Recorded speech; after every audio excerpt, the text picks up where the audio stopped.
Good morning, good evening, good night. Welcome back to NFT Live, last show of the week on the Web3 network here. I'm sitting here with Gifted, Biggie Poppins. I'm your co-host as well, NFTYQ, and we're going to be giving you the latest information that you need around the Web3 space. We got a Rec League announcement that I'm super stoked to get into. As you guys know, I'm a gamer, pretty heavy gamer. I love PvP. I love ruining someone's day halfway across the globe. And we finally got a PvP-esque quality game here that is like coming out literally now. So we got the announcement probably like 15 minutes ago. We're going to cover a lot of other things. Biggie's wants to talk about some Nakamigos. It's on-chain summer from Coinbase. They're releasing that. Amazon finally getting in potentially to NFT. So a lot to cover today, fellas. Let's start with Biggie Poppins here. What's up, man? Dude, all good, man. I'm excited. Favorite day of the week, man. You know, it's not quite Friday, but you're getting close there. You just want to like close the week off like strong. I love it. Biggie, GIF, you're a professional, dude. You're a strong professional.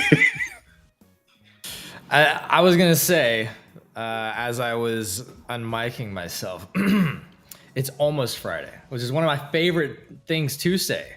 Frankly, I don't know, like, you know, if you follow me over there on the IG, on the Instagrams, but one of my favorite memes or trends is to always be posting the Almost Friday memes that go out every Thursday. So Almost Friday vibes. Let's go. Yeah. I want to start this off with some housekeeping. Before we do get to that, nothing you hear on today's episode is financial advice. We are not financial advisors yet. So do not take what you hear here. Working really hard on that. I'm studying. Got the bar soon. I don't even know if that's what they take. Yeah. Anyways, I got one piece of housekeeping. You guys let me know. I also had a Jimena announcement that I also wanted to put, but I bought another Oni. This guy's nice. Sweeping floors over here. Listen, you keep letting Oni Force get down to 0.8-ish around that price. I'm going to buy them. So I'm a simp for the matching skin color to background. So I really like this one and the headphones. So I really like this Oni, and I was able to sweep them up this morning. But yeah, keep dropping it to 0.8, and I'll keep picking it up. I'll be there. Nice. Now, is this something, have you set up finally alerts, or you just have that screen open anytime you walk by, just check it real quick? I just type in, blur and see what the collections are. Our job is to curate floor pricing information, to curate stories. So I'm kind of always doing that. So no alerts yet, Biggie. I'm not that degen. The reason I say is because our sponsor, NFTYQ, is super cool. And they were so nice to give us some like a sample of what their premier tools are like. And one of the things that I've been like really geeking on is the alerts option there. It's really cool. I highly suggest you check it out, especially for you that you have like a particular look that you're looking for. Like you can literally sit there and be like, let me know anytime, That's background fair. And skin color matching Onis reach 0.8. Like, I'm not kidding. It's fucking dope. And you can set it up. What I like the most about it, though, is that it's not just email alerts, it's Telegram alerts. So you can set it up. I just much prefer to get these types of alerts on my Telegram. And unfortunately, mine haven't hit yet, Q. But I have a bunch of alerts set up. I've become an alert setting expert. You should definitely play around with that. Now, I know you're one of those that likes to touch grass too. Like, doesn't that kind of interfere with the disconnect between being in Web3 and the meat space? Yeah, definitely. But hey, you got to do what you got to do. Facts. Gifted, we had a great GM Web3 morning show. The topic on the show, or like the title headline, I'm just glad we got to it. I'm just fantastic conversation. Hey, look, it's actually pretty interesting and positive development, happening over there on another chain that we don't talk that much about with regards to NFTs, which is the Ordinals protocol, on Bitcoin. They are launching a nonprofit to support NFT developers within the Ordinals ecosystem. And they're doing it in a way to keep out non-corporate money and to keep it neutral, which I think is good, right? I think Trish agreed. Trush.swoosh, shout out to you wherever you are. she agreed, right? This seems like a positive development aimed at keeping the ordinals develop, NFT programming and all the protocol over there as neutral as possible, and not get it, kind of co-opted by corporations or companies with money that want to come in and get preferential treatment or take it over in some way. So I don't know. I think it's cool. And it's also interesting just by nature of the fact that a lot of people within, Bitcoin community, a lot of the maxis have been very anti-NFTs. Like, will it even stick around? Is this something that will be supported long term, or is it an experiment that will be short-lived because a lot of the devs basically don't want it to be there? This to me seems like more infrastructure, more roots being grown over there with NFTs on Bitcoin, and bodes well for their at least continuing to be development on the Ordinals protocol for probably a long time. This is fantastic news. I did not know about this, man. I'm so happy. It's stuff like this that, it to me, like, just signals that there's no going back. When CoinGecko starts tracking ordinals, when nonprofits start popping up, when like serious projects like the Jackson Pollock Foundation are gonna start putting up NFTs over there. I'm sorry, but like, there's no going back. It makes me happy, man. That's awesome. All right, Prodigy's here saying, hold the F up. Y'all don't know every effing project dropped on every goddamn chain. I'm out. Later. We will see. Easy, Justin. Easy. Take it back a notch. Quantum Variant saying GM, a very nice GM here on this Thursday. It, in fact, is Thursday. I put out the rehash yesterday, totally messed up the actual day that we were releasing. I said, hey, here's Tuesday's rehash. It was Wednesday. I'm a true degen as well. Someone else who's a true degen, or just like a true native of our community here, we brought up multiple times, Ximena Buenavida. These two, I believe, are collectors of her work. It looks like she got 15 seconds of fame here in Times Square. So I wanted to give her a shout out while we're in the housekeeping section. Awesome, dude. I love it, man. And that's her piece from Prohibition, huh? It's really sweet. That is the latest piece, the latest drop on prohibition.art, which I did manage to mint one of those. I got token number 10, I believe. Maybe my favorite in all of my Ximena Buenavida pieces that I own. I really love this collection. Again, she continues to develop her themes, her styles in different ways across different collections. This is, I think, her best work, or one of her best collections by far. And I'm very excited to have them. I think it's only 100 too. Again, like limited edition. I think it's roughly 100. Just minted out in like an hour and a half, something like that. We were doing it live on the show. So yeah, new platform, early curated collection drop on the platform, and very limited edition, super cool project. And yeah, shout out Ximena, always inspired by how she's continuing to navigate and build in the space. Check her out, Ximena Buenavida. She's blowing up. I love to see it. All right, we've got a big show today. We're going to go for about an hour here. I had a show yesterday, and Prodigy's bringing up that I held it down solo. That convo went from the North Pole to the South Pole and back again. We was all the way down. We were, man. We were. And you know what? Sometimes you got to do what you got to do on a solo episode. Dude, shout out Prodigy. Where would we Hot be tip off. Prodigy? Prodigy is like maybe like our best friend in the entire space. Shows up for almost all the NFT live shows. And he's even supporting Q on his solo missions. So shout out Prodigy. Thank you. And thank you to all of those. We got a bunch of comments, and we've been getting more comments from those of y'all that watch after the episode. So I appreciate that. So I think I'm gonna just, nice. It might as well be an everyday thing.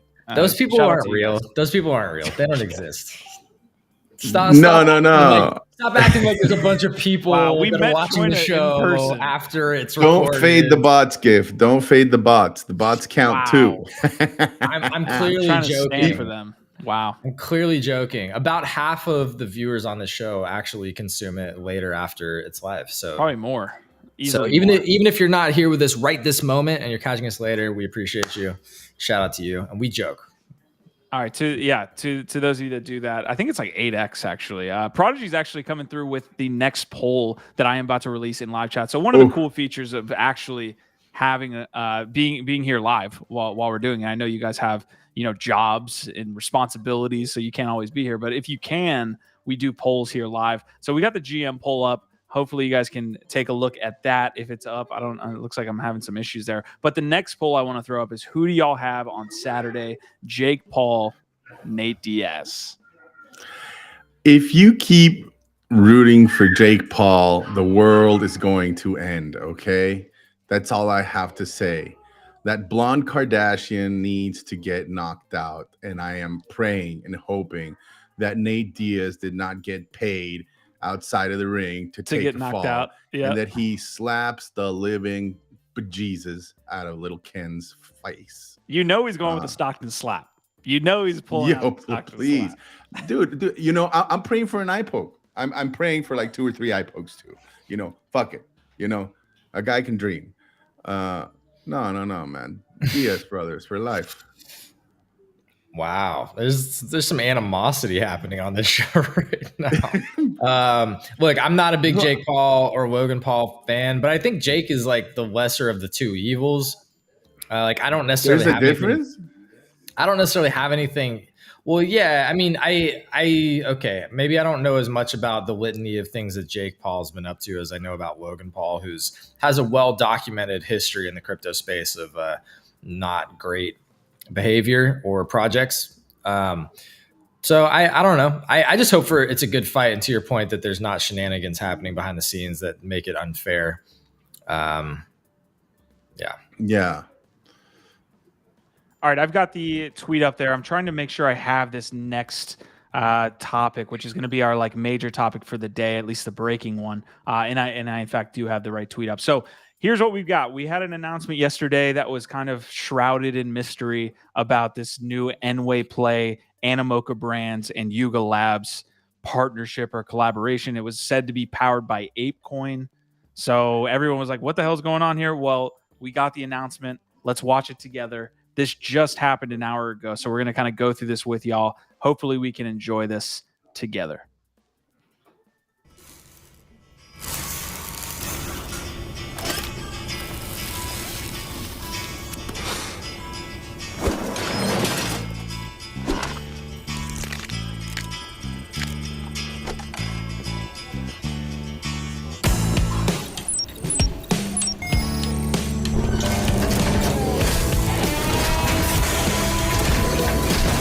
Oh, wow.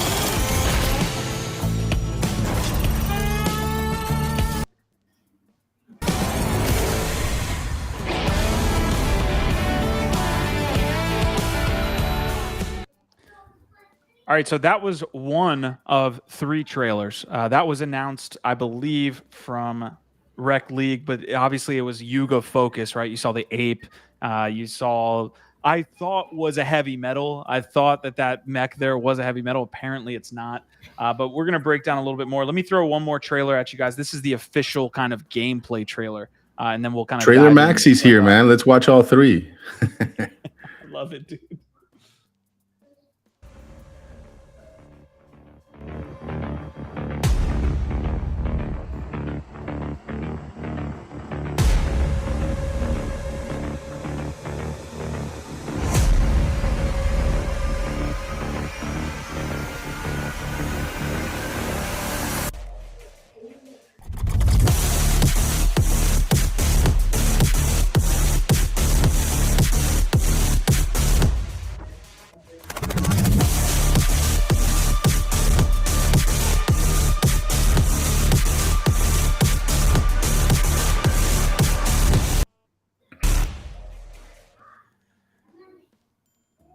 What do we think? Initial reactions. Let's hear it. I mean, the quality of the gameplay looks higher than most things that we've seen, right? So it looks like a leg up from most of the existing Web3 native games. It does, to your point, it has that sort of like side-scrolling fighting Mortal Kombat style. That was interesting. Yeah, that's my qualm right there. You just said it. It's like, to me, it's Mortal Kombat and Street Fighter and then everything else. And so if you're going to throw your hat in the ring with that type of gameplay, you got, I don't know, maybe there's like a lot of robot, super fans out there. It's not my look, my style, like I'm okay with laser beams and like maybe a robot or two, but I need some blood in there. I need fatalities. I need like I need like like a Hulk in there. Like I don't know. This is just my critique that's of it. the look of this game, but I'm glad it's out. It looks good. See, it's a really interesting point I think that you're bringing up, Biggie, and that's that we're getting, at least I think it's maybe positive that we're getting to a point where you're looking at these things in comparison as competitors with traditional games. You're saying like, okay, this is now actually competing with a Mortal Kombat, a Street Fighter, one of these high quality fighting games. Like, does it stand up to that level? And the fact that we're even like considering that or trying to figure out like, will it live up to, can it compete with some of those other big AAA fighting games? That's actually, I feel like, positive, because one of the biggest issues that Web3 gaming has had is most of the games aren't good enough quality to even coexist, really. They can't even compete. But yeah, I think the question to me is like, what is the differentiating factor? How does it compete? Is there something unique? Is there a hook that is so unique to this besides the fact that it's robots, which is cool? Mechs are cool. They're dope. Mechs are cool. I thought we were doing mechs. It should be heavy. I thought we were. Everybody's doing mechs. Everybody's doing mechs. You just got to get on board with that, Q. You got to rip off the Band-Aid, man. There's going to be heavies. There's going to be these. There's going to be Mechaverse. There's going to be Chiptos. There's going to be tons of mechs. Everybody's going to have their own mechs. Gifted had the audacity to tell me ApeCoin was pumping today when it was up 10%. Like I haven't been following ApeCoin every single hour of my life. When I woke up, hold on. It was Let pumping. me defend myself. Let me defend myself. When I woke up and one of the first things I do is I pull up a bunch of different, regular resources and sites, and I looked at CoinMarketCap. Everything was red except for ApeCoin, and it was on a sharp upward trajectory. And then I didn't look back at it, and I assumed it was pumping because of this news. And when I looked back, it was only up 1%. So maybe pumping is not the right term I should have used. I'm going to get to some community comments here. Prodigy saying, don't fade Yuga. I've been saying buy nothing but Yuga. All else is sus. You're humble Yuga Gawker. Extinct is saying, if only I could afford anything, Yuga. Prodigy, you keep getting me with this. As much as I hate to say it, if Nate goes into the ring throwing those wide-ass MMA punches, he's going to get slept. Prodigy saying, bro, it's like a Street Fighter mecha. Ape is pretty cheap. So, there's a lot that I take from this. ApeCoin integration, definitely one of them. It's good to have another use case for Ape that hasn't really translated to anything on the price front, at least like in any other good direction. So my thoughts are this. First of all, I don't understand the whole mech collaboration when we're in the middle of playing an 18-week game that is like directly related to mechs. When I saw this first trailer with the Ape IP in it, where the ape was at the computer and then there was a mech that like evolved alongside of him, I thought that was a heavy. Like it feels like there's a little bit of an IP competitiveness there. So if you're looking at this trailer here, you can see the ape. You can see there's a little bit of conflict here with, hey man, like we're already kind of like waiting on how our mechs evolve. It feels like there is a conflict. It feels like it's almost like front running their own project a little bit with this mech release. So that kind of confused me.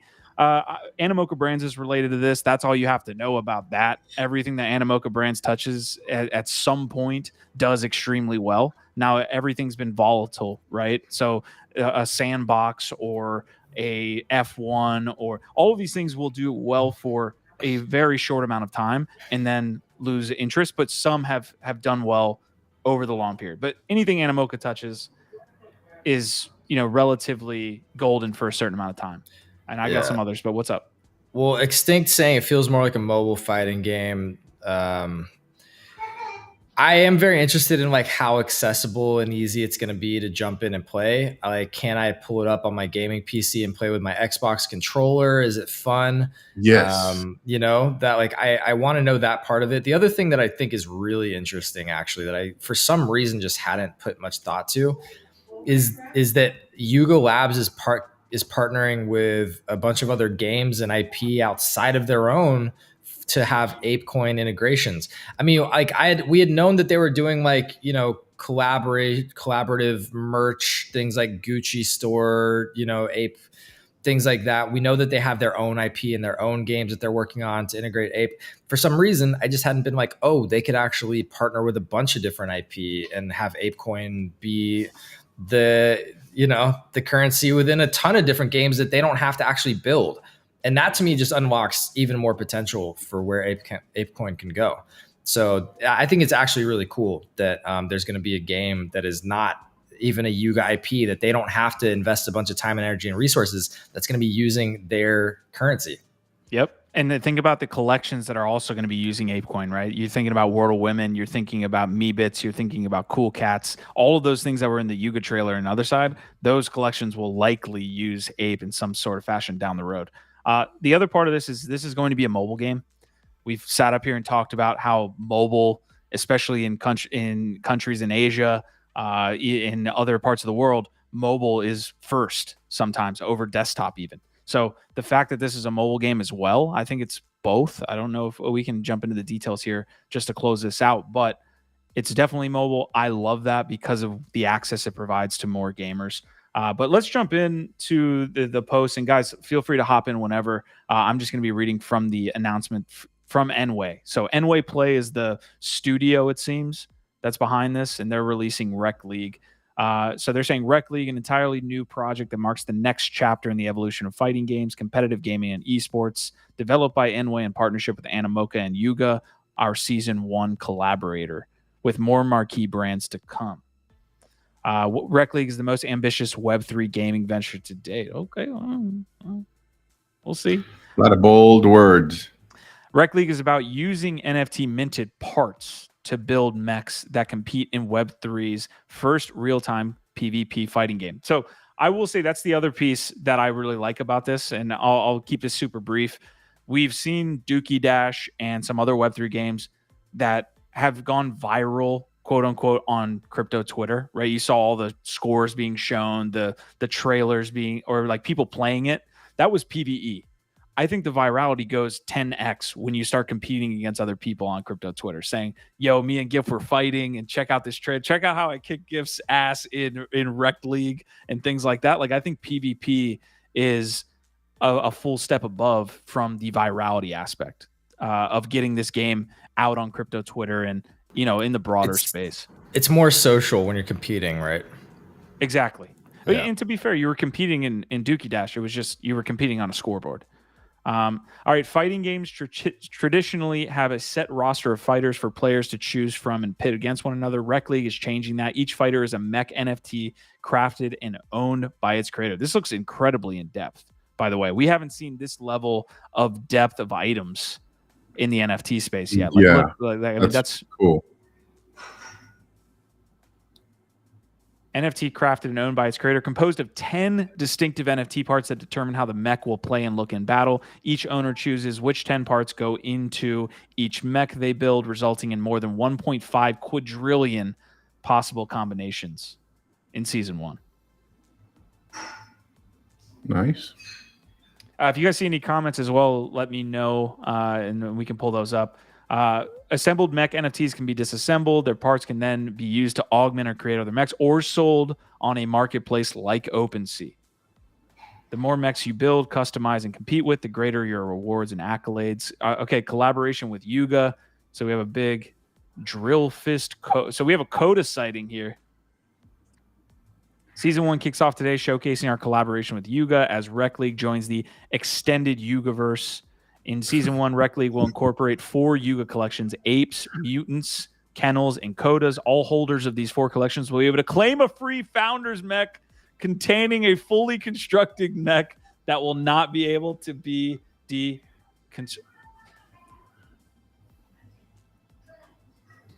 I fucked up. Yo, think about this. Okay. I'm sipping too hard. Let me calm down real quick. Let it out, Q. You let your simp card fly. They are airdropping a claim that does not dilute their ecosystem through a collaboration. They're providing value to their holders without diluting their own collections. Although they are mechs. Yeah. To a competing game. But no, yeah. You're right. DP says Q will hype anything that has a game on it. Hell yeah, Will. Fuck yeah, dude. Do you know how hard it is out here being a gamer, not being able to play anything? All right. Special rare mechs parts featuring each of these iconic brands can be assembled into Yuga mechs or mixed and matched with Rec League mechs. Okay, so there's going to be parts that are Yuga related. Players can use Yuga mechs and mech parts to enhance their gameplay. Let's see. Anything else here? A game made by gamers, PvP fighting. So we have the gameplay trailer as well. We mentioned that it looks a lot like Street Fighter, Tekken. So, yeah, any last thoughts here before we hop out? I mean, we did just unveil that I think holders are getting mechs or some type of parts that they can claim. So, any other thoughts? As somebody who has sold his Kennel Club, his Mutant, and his Bored Ape and never had a coda, I'm actually a little sad. So yeah, that's utility. You know, if this is a legit game, that's utility right there. It really is. So congrats to you, Q. You're probably going to get several, right? I mean, you're going to get airdropped, I guess, a few. Yeah, we'll see what the floor prices look like on those. But apparently there's a Genesis Mint Pass to Enway, this game, by the way. I don't know if it's Enway Play, like if it's a Studio Mint Pass, or if it's just for Rec League.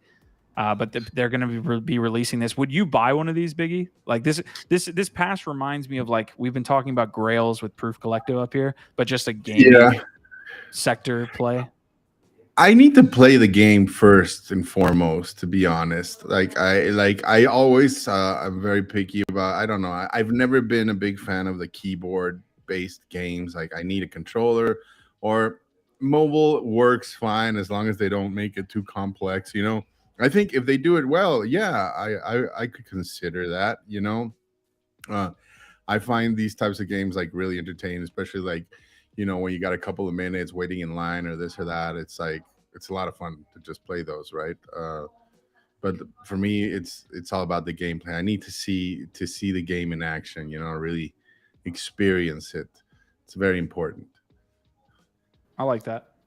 Very, very purist way to view this game. I like it.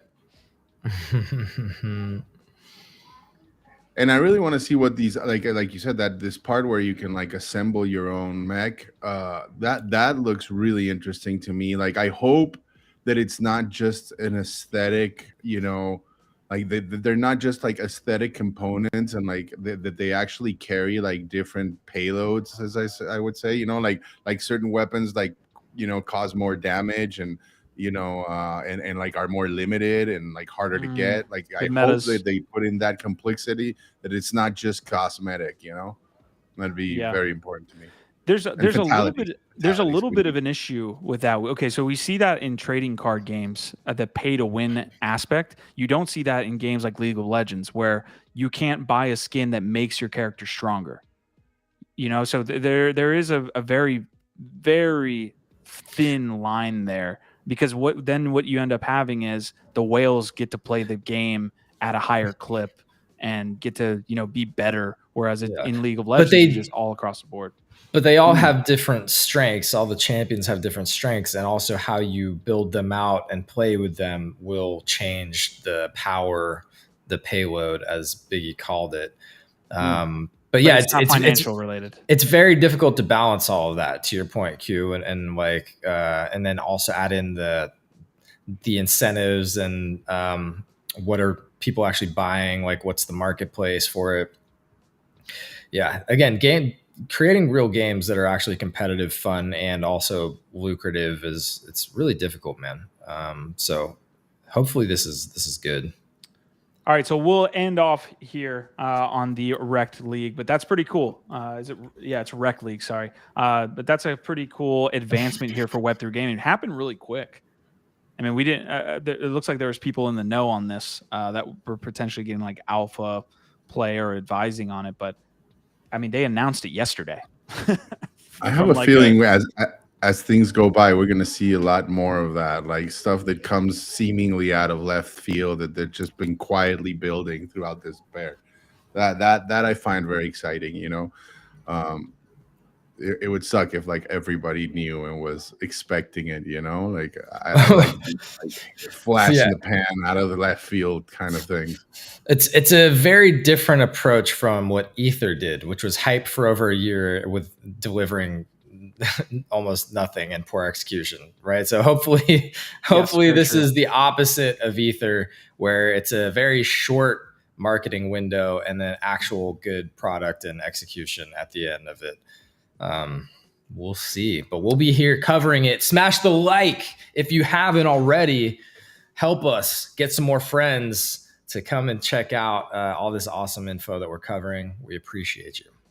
I actually haven't even done that. I was so excited for the episode. I didn't even retweet or anything yet. Look, Squash, we just talked about Rec League and you missed it, man. Squash Man, who is just a Yuga maxi like myself and the other co-hosts up here, hopefully. Biggie, I don't want to paint you as a Yuga maxi. Dude, I am always pro Yuga, man. Just because I don't hold it, doesn't mean I'm 100% like for Yuga, dude. Gotcha. I love their execution, man. And their imagination, the way they've captured culture. I have nothing but good things to say about Yuga. I mean, I'm sorry, like if you're fading Yuga, you kind of like don't want NFTs to succeed. It's like why? Like I mean, there's some things that I can critique about it, but overall, I mean, come on, it's the behemoth of the fucking space. Like you want that to win. If that wins, we all win. Quantum wants a Yuga Friday show, like a just Yuga show. Man, Marty might just evaporate into thin air if we do that. Look, I have another collection that I'm interested in. We're halfway through the episode. We did want to, heavily cover Rec League because it's breaking. But both of you are super interested in this project. Gifted, I believe, is a holder. Nakamigos has been one of the most traded collections this year. Like it's just simple. Like for no, like nothing was said about them. They were not quote unquote building. It feels like they did put out this announcement 2 days ago. An animal PFP. It does kind of feel that way. Fall is coming, they said. So in link to an April 19th post that says Nakamigos are half the story. So I'll go first. Like for me, I don't know if you recall, I was on my trip. It was like shitcoin season 2.0 they dropped. And I remember because GIF was gonna like ape in, and I jumped in the channel and I was like, "Stay your hand, GIF." There'd been too many of these freaking things flying all over the place. I was like, "This shit ain't going anywhere, right?" And as the days and weeks progressed, of course, we saw a lot of trading, a lot of speculation about like who was involved. People tweeted, and all of this to me seemed just tremendously gimmicky, and I just saw it as the project and the people in the community trying to pump their bags. But there comes a point where you just really start picking up on it and being like, hold on. Like to me, like there's certain things that happen. Speaking to DP, like here, like not in regards to Yuga, but here with Nakamigos and how they captured the attention of our culture, of our crypto culture, is like when you start seeing people use them as their PFP, like on Twitter, like, and they're not changing them. And they're literally hunting for like one that looks like them or that they can vibe with, right? Like to me, that's when I really start paying attention. I'm like, okay, like people really want to rock these as like their PFPs. Then you start just looking at the holders and the collection as a whole and seeing like, okay, what's valuable? How often does it trade? Who's buying? And if you just take a moment to start exploring the collection, you start noticing that they're here to stay. Like they are. And, I'm not saying they're going to be the next punks. I don't know exactly what their angle is or what they're looking to capture. But one thing that's undeniable is that like I have taken notice of certain people that have started collecting them, like seriously. And aside from that, like I enjoy a little bit of speculative tinfoil hat, conspiracy theory storytelling, which I think they're magnificent at doing. Like keeping that mysterious, who's the creator. They've been really good about keeping that, like closed off from people, right? Like to really, but really good at the same time of just like insinuating like who it might be and who it could be. The wildest theory that I heard, and it came from somebody I very much respect, so my ears do perk up, and I know it's a far-flung theory, but I don't know if you've heard of that one, GIF, the Snowfro theory. No. Please do tell this Snowfro theory. So apparently, like Snowfro at some point in time like was asked like if after Squiggles, like he'd be looking to do like some kind of other collection, and one of the things that he answered, I guess, in an interview or something was like that he would love to throw his hat in the ring with PFPs, right? And so he's known to like glitch art, blah blah blah, like a couple of other things that people try to hint at that he could be involved, right? Exciting for sure. Is it true? God knows. But does it capture your attention? Does it make you pay attention? A little bit, yeah, for sure. Especially depending on whose mouth is coming out of, and in this particular case, somebody I do respect. And of course, like nothing is guaranteed in the space, right? But the more I dig into it, the more I enjoy this banter, right? And now whether they came up with this whole fall is coming, I'm just a little bummed that I still haven't like found the one for me, right? I'm not exactly going to go ape into every, like and try to get a bunch, but I definitely am determined to get one, and it needs to be the one GIF. And I think all you fucking like diamond holders that got in earlier just not letting up, man. So I don't know what I'm going to do. Yeah, I mean, I love that breakdown. And to be fair, even though I kind of called early on that I thought this would stick around, and I've made some decent flips on it. Well, for all the reasons that Biggie said, but one of the things early on that I didn't like is that it did feel like there was a lot of that sort of like conspiracy nonsense around like so and so's behind it, this person's behind it, like just trying to pump bags with rumors. And so, yeah, I do think there's a little bit of that happening, but it doesn't change the fact that, they have captured at least some level of attention in the culture. And I don't think that's debatable. Like you can say it's like, oh, what level are they at? Yeah, I think you can debate that all day. But to say that they haven't at least captured some level of cultural relevance, like I don't know that that's debatable at this point. This is my Naka though. I was gonna show it off so you can see the one that I've been holding, because I did flip the others that I had. This is one that I'm holding right now. Grill? Nice.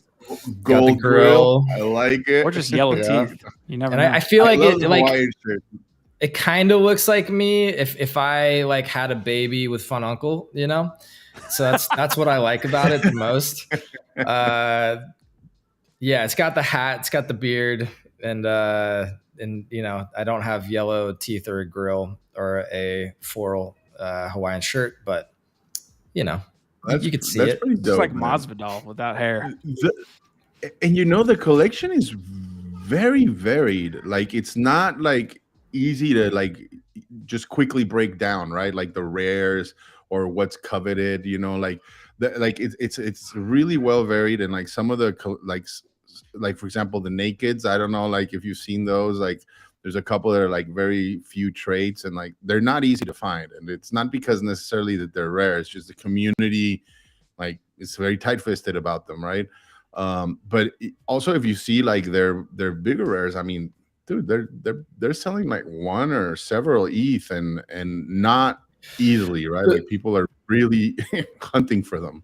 The one other thing that I'll say on Nakamigos before we move on that is I think a bullish signal is that they have a very stalwart community. And Biggie, you alluded to this. They have a stalwart community of diamond-handed people. And that's not an easy thing to get. And like, as we know, a lot of NFTs come and go. People flip them paper hand. They're just in there for a quick flip. They don't actually give a shit.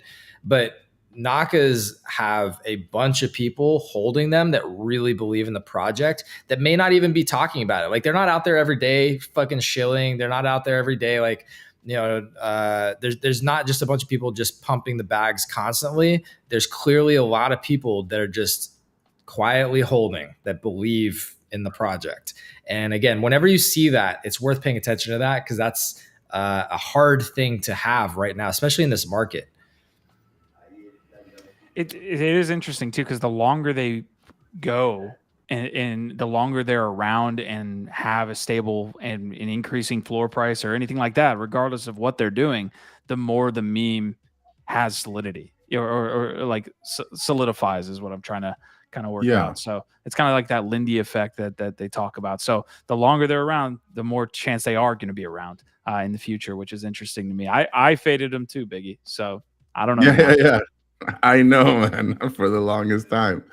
It just, if y'all are watching this and you're ever curious who to listen to, just saying. Got it. Just saying. Also, all right, I'm done. No, I was trying to pull up Nakas here. I'm still like kind of getting used to the activity chart here on Blur. It has some limited functionality here, but was kind of looking at the past 7 days and trying to add Nakas in there to take a look. Heavies are up 23% in the last 7 days. Naka's up 17. What? The Gods up 13. What's the heavies floor at? 0.68, I think. Okay, all right. So, they've been heavily, like, I've been saying on the channel, guys, like, as far as volatility is concerned with like floor price, because I track it every day. Again, it could be the same when other collections I don't really keep up with, but heavies have been all over the map. I mean, they trade like on a probably 0.15 like range on the weekly. You know what I mean? It's just kind of crazy. I think people are buying them up to use in the forge, and then I don't know what the reasoning is behind selling, other than people have to sell, just like normal market behavior, but they've been super volatile. All right, Jacob Gooden, shout out to our podcast producer here, or our podcast editor as well as producer. Jacob. But Jacob, I'm not understanding the use of this clip here. Well, let's just watch this clip, and then I don't. You're putting yourself on blast more because it's ridiculous that it needs to be shared with the world. NFTs. I've only lost money trading NFTs. I bought a doodles at like. Let's reset that. Hold on. While you're eating, just adding intro for financial advisor. Once you get lost money trading NFTs with Mike. I bought a I'm eating. I bought something else. Insult to injury. NFTs. Like, and this is why he probably said the same thing for me. This is why it's so important to again remind everybody nothing here is financial advice. Thanks. Good job. This is why the people that I like, that I know, that like come up to me as a friend or an acquaintance, and they're asking me like, "Oh, what are you doing with crypto NFTs?" Like, I basically don't tell them shit anymore, because I'm horrified. I am horrified that some of them will like go buy something because they think that I think it's a good idea, or they think that taking on the level of risk that I take in my day-to-day life is a good idea for them. So like I try and like not tell anybody any financial advisors, if there ever were. Dude, just munching on an apple. Dude, this guy couldn't even put down his food and stop chewing for a minute while he just absolutely rags on Mike. Coming from the guy who eats on every episode. I'm usually here driving the shifts. Get out of here, Gift. But yes, Mike Finch, I'm so sorry for that. I don't know why that was used. We'll see. Here we go. Let's let GIF have a little break there, a little lunch break for GIF. I'm going to take a look quickly at the market. GIF, I'm not actually keeping you off the screen, so careful with what you got going on. All right. This is the markets right now. Bitcoin 29.3, Ethereum 18.5. Yeah, not too much on the outlier for movement. Shiba Inu's up 6%. Let's see, Stellar down 10. So kind of a very weird part of the market that we're in. No one really knows what the hell's going on. It feels like, but we do see some moves off the curve, exploit, and things like that to the bigger DeFi platforms. As far as collections go on the NFT side, again, we just brought up some like CloneX is down 20%, Captain's down 10, the Gods is up 12. This is in the last 7 days. CloneX is not getting a lot of love. What's the unique owner distro on CloneX? What's it at? What's Punk's 2023? I'll look at this CloneX, but what's Punk's 2023? 50%. That's pretty solid, man. I don't know. CloneX does not seem to be getting a lot of love. I wonder if it's just because they're 3D. Everybody hates 3D art, man. Nobody wants to hold their 3D assets. I don't know. 3D is hard, man. DP, I appreciate you shouting out my Miami Vice look that I took on 2 days ago. I appreciate that. I'm going to actually rock that every Tuesday for y'all here on out, just so that we can continue to just look good out here for y'all. I appreciate it. Go ahead. Moose Poppy. Yeah, we should have just like a fucking drug lord day where we just all just try and look our best. Yeah, like a fucking Colombian drug. Like we just look like a cartel up here selling you El JPEGs. Chapo Thursdays. Yeah, GIF is our gringo. Oh man, GIF also hit. Like, this is just a personal attack on your Twitter timeline. I don't even Trust know how me. this was allowed on. I chose violence this morning because I was like, you know what? Fuck anybody who's gonna unfollow me. I don't care. And as I assume, people absolutely unfollowed because of this. But also, it got a lot of reactions personal? too. It got some reactions. I mean, 400. How is it legal? Someone GM'd back. All right, easy got in on that too. He said, GM. But literally, I knew like, yo, let's make people fucking unfollow me. Here we go. GM. When everybody else is zigging, gifted zags. I stopped caring. At this point, I've been stuck between 4,300 followers on X for like 3 months. I don't give a shit anymore. I'm done caring. Sheesh. It will not match Mortal Kombat. I'm assuming talking about Rec League Marty there. It doesn't have to. That's the thing.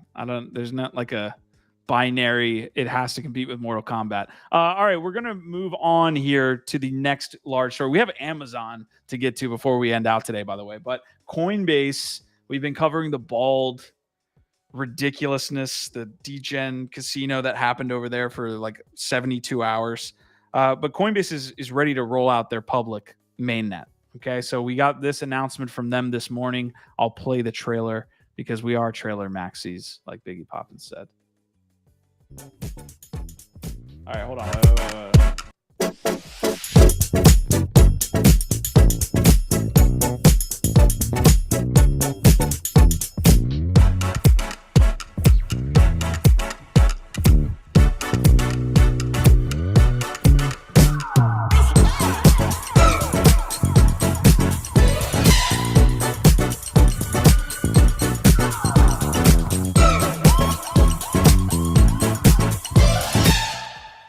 All right.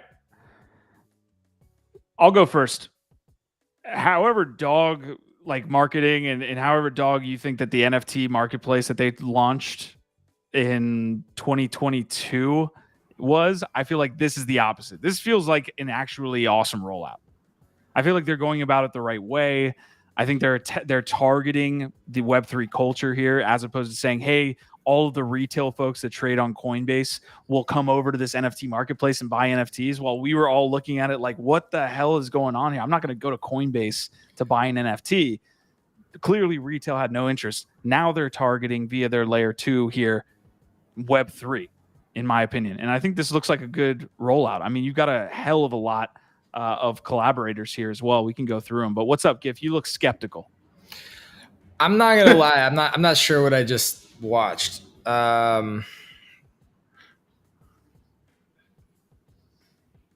Okay, so these are all the developers, partners, businesses that are already going to be Pixelmon. Pixelmon. Wow.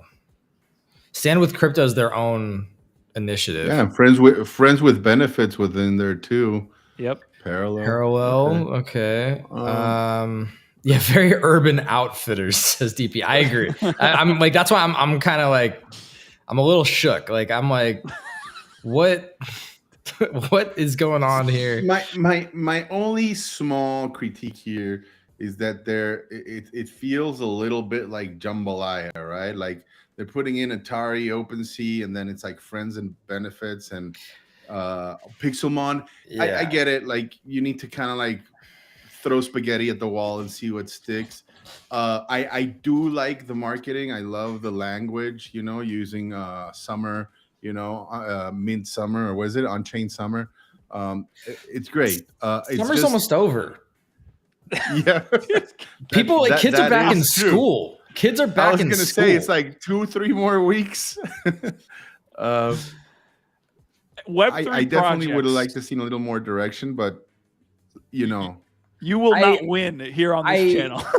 But I actually really agree with what Biggie's saying, because that's part of why I'm like just a little bit confused, because it's not clear to me what it is still. Like there's not a clear narrative, and that's not bad actually. I was listening to another Empire podcast with a smart VC guy that works in crypto VC, and one of the things he was saying is like a lot of times people get sold onto very clear narratives, but a lot of times the truth is actually much more nuanced.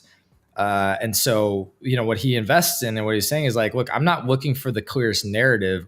I'm looking for where is there actually some authenticity and some truth. And maybe there's some authenticity and some nuanced truth behind what this is doing, because there's not a very clear narrative at all. So I'm not saying that's bad. I'm just, it makes it a little bit harder to know where it's going to go, where it's going to be, because they are a little bit all over the place with it right now. But Q, it seems to be tickling your pickle, man. It seems to be stroking your lasagna or doing something. I'm just please don't use another analogy there. Where's the narrative being lost here? They're launching a protocol that they can associate their exchange with. And then they have a bunch of different collaborators that are going to attack different sectors on this chain. I mean, how does this look? It's nuanced. It's nuanced. Well, it's a protocol. It's not an application. Like protocols are nuanced because they attack different sectors. Yeah, but it's also it's more infrastructure when we already have a ton of fucking infrastructure, and what we actually need is good applications, right? So sure, it's a protocol. I get it. But like, why is it going to matter other than it's Coinbase? That's the same thing that we thought mattered for the NFT marketplace, and it didn't. So I'm just saying it's still not clear to me why we need another infrastructure, other than the fact that like it gives more experimental integration opportunities, interoperability, things for Coinbase to do, which could be great. So I'm trying to hedge on the side of being optimistic about it being a nuanced truth there. Even though like to me it's still what are the applications going to be? Don't know. Well, okay, now right off the bat though, from just based on the ad, I would like to ask our audience and my co-host here is like, which of these potential projects would you be looking to move to mint, right? Like, would you be interested in pursuing, and which ones would you not care for? Well, what is the first mint? And that's what I also don't understand. Is it's promoting a mint on what 889? What did it say? It looks like this mint I think is live now. So this mint is like a commemorative. Hey, this is the first NFT potentially that they're launching on this, like officially, right? So you can bridge ETH to base now, and you can mint. And then I think what's happening is there's a rollout of certain collections, or one collection on the 9th. Did any of them strike your fancy, Q? I would have to go back and look. I mean, Pixelmon and Friends with Benefit and Manifold would be the three that I'd be keen on pursuing or checking out further, right? Atari, OpenSea, not so much. I'll see, but like I'm not too interested in those. And I mean, another thing, right? Like I am assuming these are going to be very low cost, cheap transactions is what they're trying to exhibit here. So it's like they're going to be accessible to the public, not limited. Let's see what they're like, right?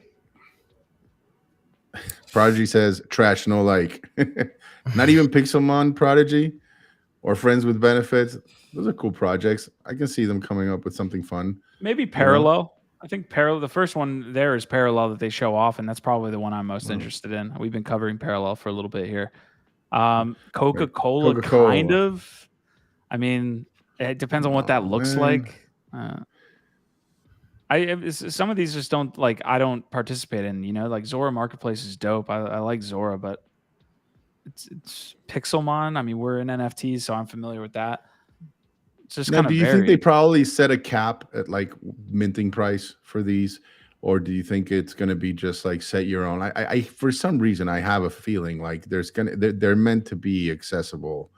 You know, if you're trying to onboard a lot of people into this new chain and to use and to mint, you know, definitely I think it's going to be open editions, and they should. I don't know. I'd like to think that they won't go over what, $50. Yeah, potentially. I could see that. All right, we're gonna give this. We're gonna put this one to bed here, but we're gonna be following On-Chain Summer again. The August 9th, I think, is the date you want to be focused on, and that bridge is actually open now. So I'm going to open that up really quick. I'm going to drop this in chat. If you're interested in getting that commemorative NFT and bridging some ETH over, they said 0.17 ETH is what they're recommending to bridge over there. Also, Extinct saying your boy may be dropping something for base summer through Showtime, but you didn't hear it from me. Yeah, we did. You just typed it into our chat. Easy GIF. I'm messing with you, my guy. You're spitting out over here. That's exciting. That's exciting, man. I hope it goes well. Again, this is one of those situations where it's like we want them to succeed. We want it to go well. I still have a lot of questions, you know, but I'm also trying to sit in the ambiguity and the nuance of it. Okay, we are going to move on. I did want to recover to the polls here. So Nate Diaz or Jake Paul, 66% of y'all said Nate is going to pull that one out here on Saturday. Do you like Nakamigos art? Which I guess I probably just should have said, do you like Nakamigos? But do you like Nakamigos art? 50% of y'all said no. 41% of y'all said I don't care. And one of y'all said, I think 8% of y'all said yes. Wow. So all right, next story, which I think we're going to roll into this one and maybe one other piece. If you guys have anything you want us to touch on, please let us know. If you are here, it is the last show of the week.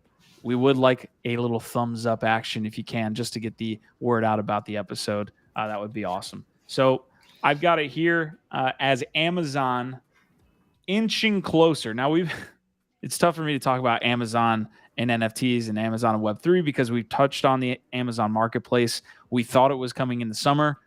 They pushed that back. We don't know if it's coming in the fall, but we are getting some more information that they have actually rolled out something with a project called Mojo Melee Web3, launching on Amazon Prime Gaming. So this is going to allow folks to have on-chain and off-chain Twitch Prime or Amazon Prime collectibles. Essentially, they're getting airdrop this gift. Add anything that you learn from GM Web3 because we covered this. But essentially, there's going to be collectibles here that can be moved off or on chain, right? Like it can be moved to a Polygon wallet specifically. We're still looking into this. No official announcement again from Amazon, but let's dive in. First and foremost, shout out Easy and Crypto. You made it, fam. We're stoked to have you here with us. Squashman saying in a real life fight, Nate would fuck him up. I agree. Okay. Amazon has been very slow, taking their time developing and rolling things out. And it's going to be a big freaking deal when they do, because it's Amazon. They've got almost 200 million subscribers globally in their Prime ecosystem and 150 mil, about 3/4 of which all reside in the United States. Not only that, they own Twitch, one of the biggest gaming platforms in the world.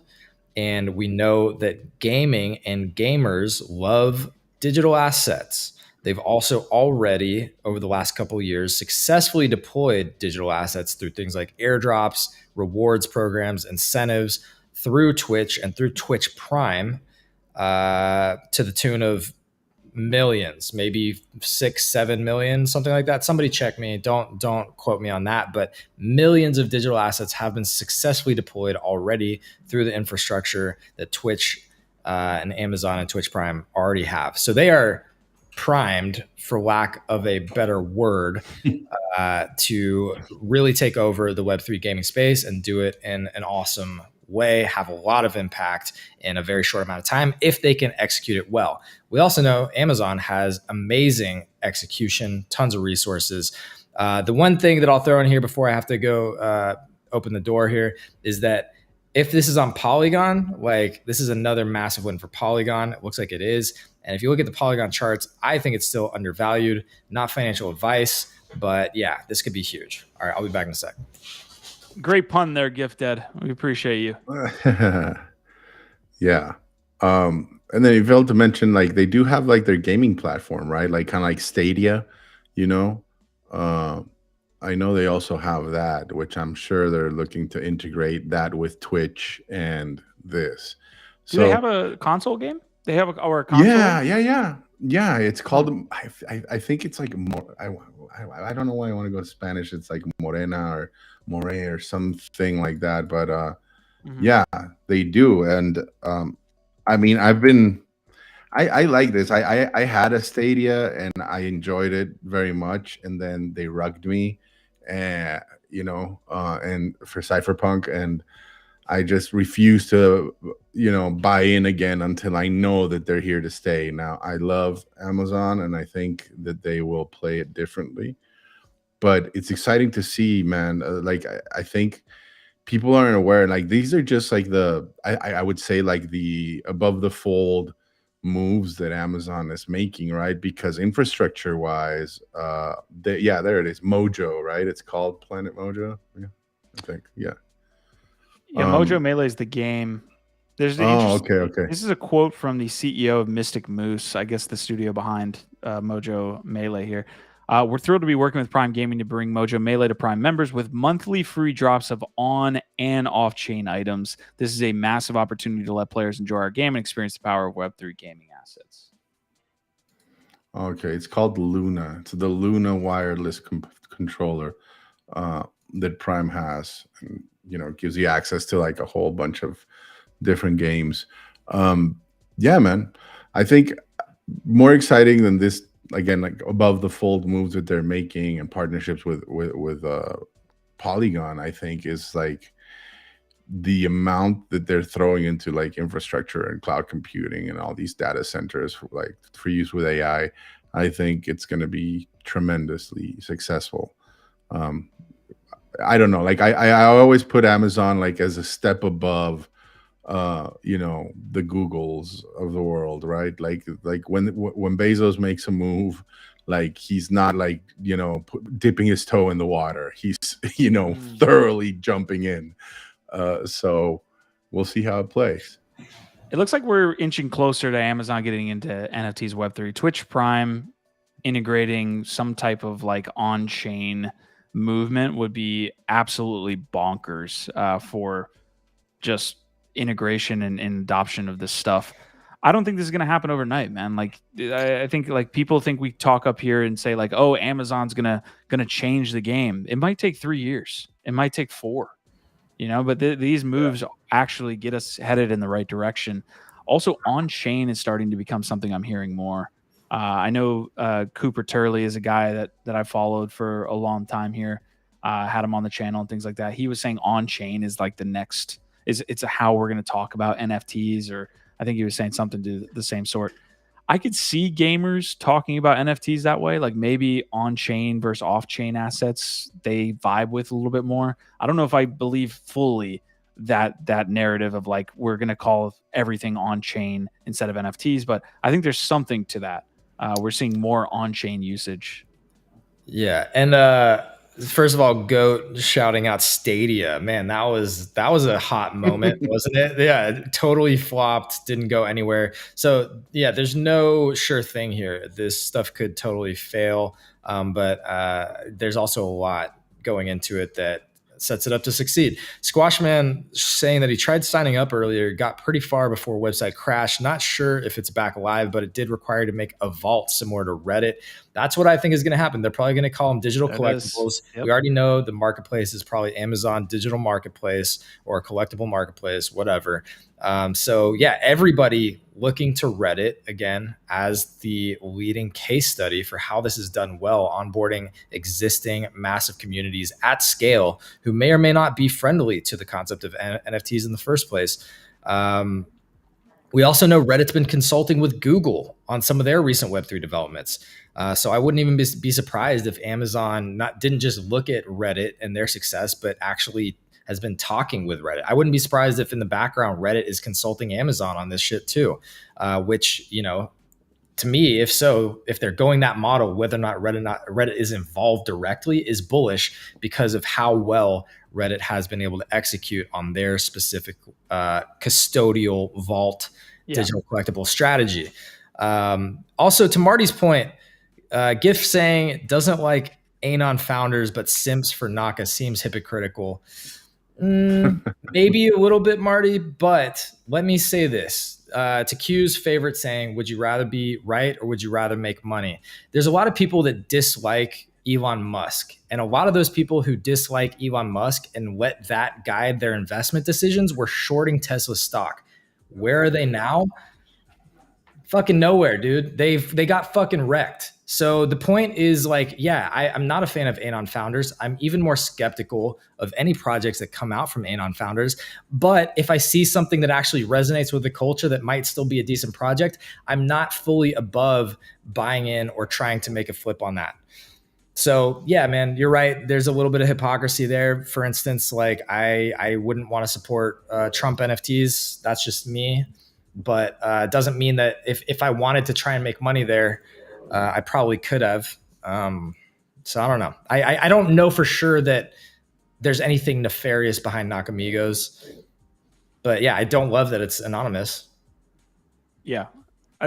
Again, I don't think like a lot of the stuff in this space is like binary, or maybe it's just me in general, how I live my life. Like it's one part of the equation. And some people weight it more than others. All right, I don't want to end on anything negative, so I'm going to touch on this story. We are going to be here for like the next 5 minutes. We want to keep these fairly short, at least shorter than we have in the past, just so that they're a little bit more digestible for folks. Okay, so if you're an OG in the NFT space, you know about Niftys. This is not Nifty Gateway. This is not Nifty Castle. I love that on the GM13 Morning Show GIF. That this is the first thing they say, that it's not Nifty Gateway. But anyways, back to the story.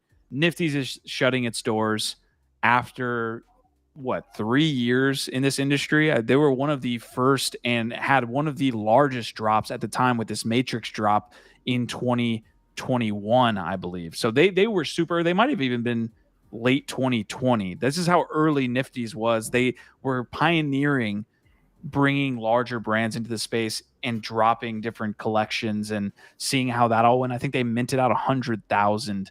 And they were the first to do so. So Jordan Lyle was also one of the co-founders of this platform as well. So big shout out to him.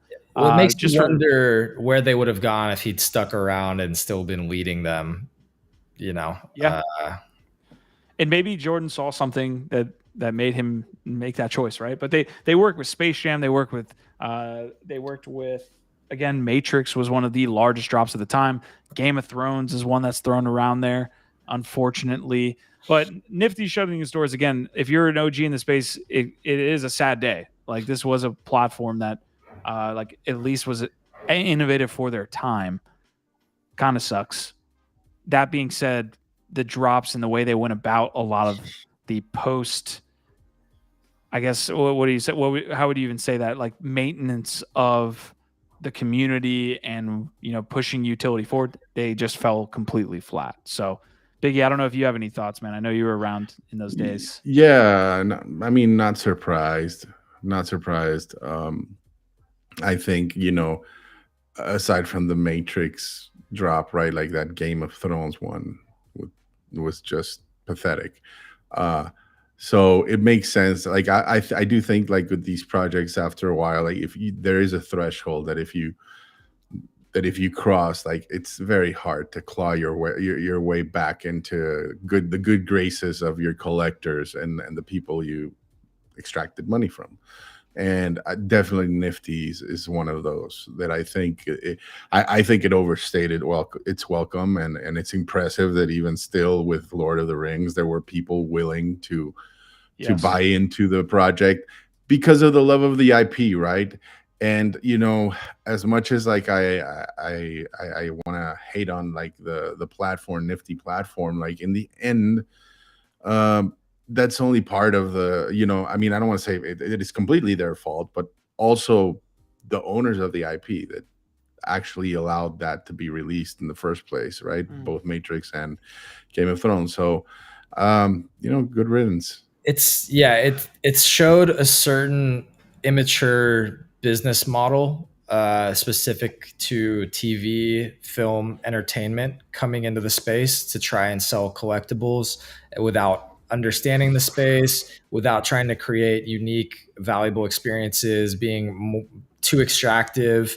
And just, again, not quite getting it. And it's early. So obviously there's going to be fails, but it didn't seem like they figured out, even across some of the biggest, most hyped collections in the history of NFTs, that they were able to really get there or figure out better ways. They kind of stuck to this model from the beginning that they started with, even after it didn't really work, and that's what I don't understand, is that they had time in that 3 years to kind of innovate or try different things, and they kind of kept doing the same thing. It's like they had a franchise system that they sold in to Warner Brothers that they thought, like, this is gonna be it, fam, this is it, and they just kind of stuck to a playbook that wasn't working in the first place. And so I think there's a lot of lessons to be learned from this for specifically entertainment, big IP coming into the space. And I really hope that, the captains with their One Piece announcement, whatever they're going to be doing and what the captains are trying to build out, because it seems like kind of a similar vehicle or marketing platform for anime IP. I really hope that they take some lessons from this. And So you can export the private key from whatever you were using for Niftys. That's important. So if you actually do have any assets that are there, you can export those. That's important a little bit because we were trying to unpack this conversation. I don't want to spend too much time on it, but it was complex in a couple different ways. One, it feels like every time movies or shows enter the space, it feels extremely extractive. Like almost 99% of these drops have felt like, this is what we're doing, buy this, get an extra feature, and no follow-up. That model hasn't been figured out yet. And the same with these drops. So it's tough for me to kind of sit up here and say, damn. But it's almost reflective of the movie industry itself at the moment right? Like it's all Marvel, it's all rehash of comic books. Like very few people, are doing the Oppenheimer films and everything like that. Like just movies suck at the moment, right? And it almost seems like they're manufactured especially for like Disney rides and for merch, Yep. And I don't know, like back in the day, maybe it was cool to have a Superman toy. These days, I puke. Like I can't see any more like superhero costumes. It rubs me the wrong way, man. Yo, but Biggie, what about Fast and Furious 10 though? You gonna see that, bro? Dude, Toretto fan for life. I got family. Somebody was making a good point on the show this morning, to some extent, of talking about how Star Wars collectibles weren't popular till a very long time passed, and then you started to see these like ridiculous returns from a collectible standpoint, like when they first launched. So maybe you have a little bit of that with these first digital collectibles, but I just don't think so. I'm holding out. Was the first, man. Like I think even if you see like the original IP that comes out these days, whether I don't know, it's Star Trek or the Lord of the Rings or what have you, like I don't know, it's very hard to replicate. I think definitely Star Wars is an outlier in that respect. and to recreate it these days, not easy, man. And even more so if you want to like bridge them over into like Web3 and the NFT world, you know. I don't know. Yeah. There's part of me that actually really hopes though that the like totally janky, fucked up Game of Thrones hand that's worth money, by the way. That one becomes specifically a legendary collectible because it was like maybe the death knell in a whole platform, like an early platform. Like, was that hand the thing that killed Niftys? You know what I mean? Like, I don't know. There's something about that. It became as big as Kevin. You know, there was a week or two where that hand was at the forefront of everybody's feeds and the conversation. Look, you're not wrong. Yeah. So really great point there. All right, we're going to move on to the last two pieces here. We're going to head out in the next 5 minutes. We appreciate you guys showing up for the last episode of the week. Again, please leave a like. The comment section is pretty lit, so we appreciate it. Goat Media saying Stadia was streaming gaming 0 console. It flopped hard. That's tough. A lot of the console, the physical product, like hardware play is hard. We were talking about the Solana phone and how that has a uphill battle as well. But yeah, you have anything, Gif? I'm just curious how that's going. Yeah, because the one person that told me that they had it and it was super fucking dope, I don't trust. So if anybody else has any updates on how the Stadia phone is going, I would love to know. Solana, yeah.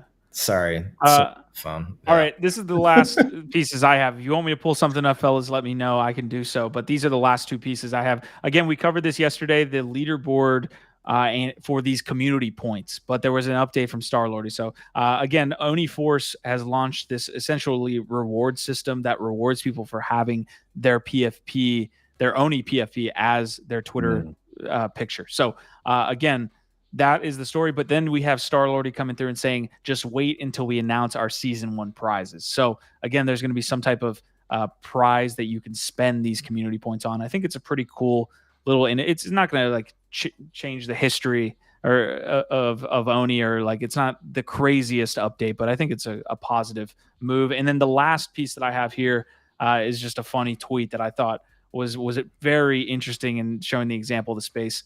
This is a rare part of the cycle where nobody has any idea what's going on. That was from Crypto Finally, and I vibed with that because it definitely feels like we're in this interesting area where it's not just down only.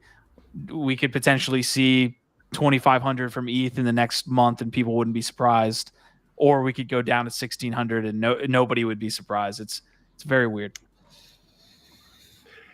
But that's all dependent on external factors, right? Like macro, you know, like it not particularly on the space itself. I mean, regulatory and all this other stuff for sure. But in the space, I feel like spring is coming. Like I am seeing people start shipping a lot more product. I'm seeing, you know, I'm hopeful. I'm feeling good about like what's coming up in the space. Like people have been building and they're delivering. So aside from the regulatory, you know, environment right now and the macro situation, which can definitely pull us down or take us up, I feel good about the space. Spring is coming, folks. It's going to be an exciting back half of the year. The way that most businesses operate is Q3 and Q4 are a big time to be shipping product and campaigning and trying to, you know, make the most out of holiday seasons. And so to your point, Biggie, there's going to be a lot of things that have been in development that start to ship over the next couple months. And one quick last thing to highlight, I threw this up, Q, if you want to share it.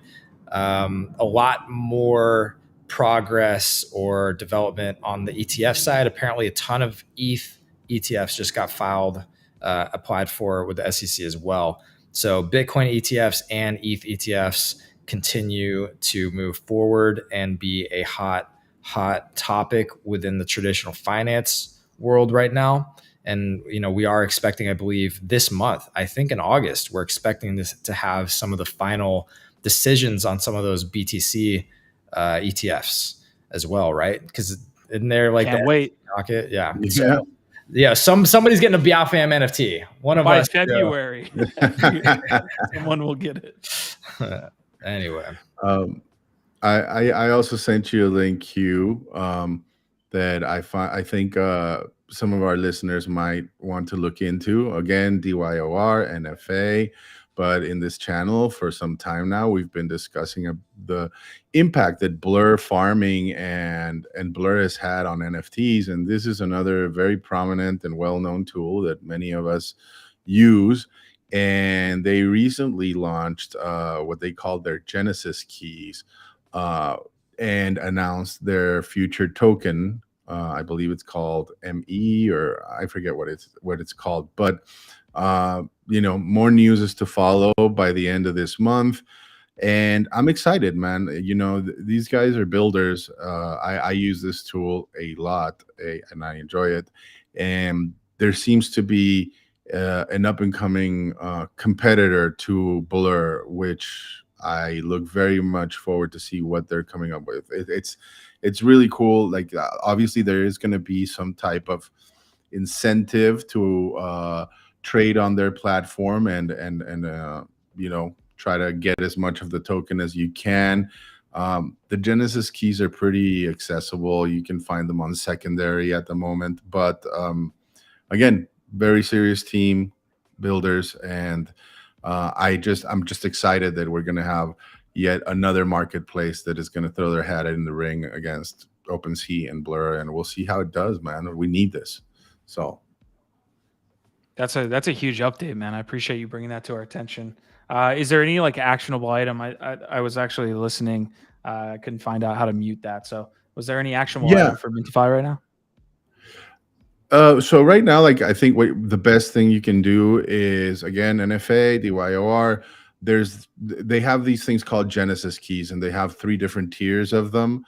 There's the lifetime access, a light one, and then the main one. And basically, from what I understand, is they give you a head start in the amount of points that you get, and you get passive points for holding them, but you also get points for trading on the platform, right? Like I don't know if it has a multiplier per se, but these will be very pertinent both to access like the platform as well as to earn the token down the line. So I think if the tokenomics are right, if the incentives are pretty cool. One of the things that they already did announce is like it's going to be seasons, of course, very much like Blur, but you're going to be able to also spend your experience points, which are separate from the token, on like raffles and different like activations and stuff like that. And so I think the first thing they announced was a Utes that they're going to be raffling off, along with a whole bunch of other prizes and things that you're going to be able to participate in with the experience points that you earn by using the platform and by owning these Genesis keys. On top of it, at the end of the season, you're able to earn the token. Feels like MINTIFY is some baby of Blur and OpenSea. Feels like if OpenSea and Blur had a baby. Like it has some aspects that we really want from like a community aspect, but it's also not maybe as far down that road as Blur is with like the predatory aspects and all that stuff. That's a good way of putting it. And I think like they've been quietly observing the space, and this battle going on between Blur and OpenSea, and I think they seem, from the spaces that I jumped into, they seem very excited about what they're coming out with, and like that it's going to be innovative, different, and hopefully like widely embraced by our space, right? Because we need competition from these two, right? Like neither of them are exactly fitting the bill. So yeah, let's see what happens. Okay, Theo Weiss is saying, any update on Grails? Do you have a link? I wanted to check in on it when Biggie mentioned it earlier this week, but forgot. Biggie, I want you to keep that super light. We do have to roll. We want to leave these like they dropped a couple of more artists. Real quick. It feels like we're keeping these. Anyways, I've got a couple other things I wanted to share, but if you want to go first, go ahead. Yeah, no, nothing new other than like a couple of artists have dropped their pieces there. It's the whole thing, the whole 20 pieces aren't yet available to view, but some of them are really, really cool. I'm definitely having a hard time picking. Just so I can just probably pull up the Grail Season 4 link. I'll put that in chat. Last piece is before we head out of here again. Like it feels like a Thursday. We always go over a time a little bit, trying to keep these to a little bit over an hour, and somehow we're always over. But I do have this last piece. Squashman is saying Other Space is live right now. Baron and Nana are talking about Rec League. That was the big story that broke right before we went live. So I am going to link this out as well to y'all so that y'all can go check out the Other Space after you are here. There's a pretty cool 3D environment there. You can see that's Rec League, but that's also the Bored Ape Yacht Club IP there. That's like a really cool aspect. And then this was the last link that I saw, or a tweet that I saw from Tenacious saying a portion of the revenue generated by those in-game purchases will go to the owners of the original mech NFTs. Not sure how that's not a security, but I kind of like it. So that was that is what I'm pulling up here related to Rec League as we end the episode. But guys, fantastic! Another show for NFT Live, just bringing in the great takes, and I appreciate y'all's insights, man, on everything that we covered today. I enjoy these. For sure, man. I'm gonna miss you, fam, but I'll see you next week, and let's see what's in store for the weekend, right? There's always something. Yeah, it seems like Thursdays are big days in the space because everybody's trying to front run the weekend, and all the degens that are spending their weekends doing what degens do. But yeah, another great week. Appreciate y'all so much, all y'all hanging out with us. The likes mean a lot. Just your time always means a lot. So shout out to all y'all, especially the ones hanging out in the chat over there, making it lit. Always makes these conversations so much more interesting. But as always, our vibe, our tribe. Appreciate y'all, especially you and UQ, you Biggie. Yeah, we'll catch y'all next week. Awesome. Hey, we're gonna go out with the trailer. If you haven't checked out Rec League, we started the episode with it. We might as well end with it. So we're gonna go out with the trailer to Rec League here, and again, we will see you guys next week on Friday. There is a Wild Web podcast tomorrow. NFT Go. I'm planning on getting that one out. Excited for that. So alerts. Ask them about alerts. More features for alerts. I shall. All right, y'all. Peace out. Take it easy.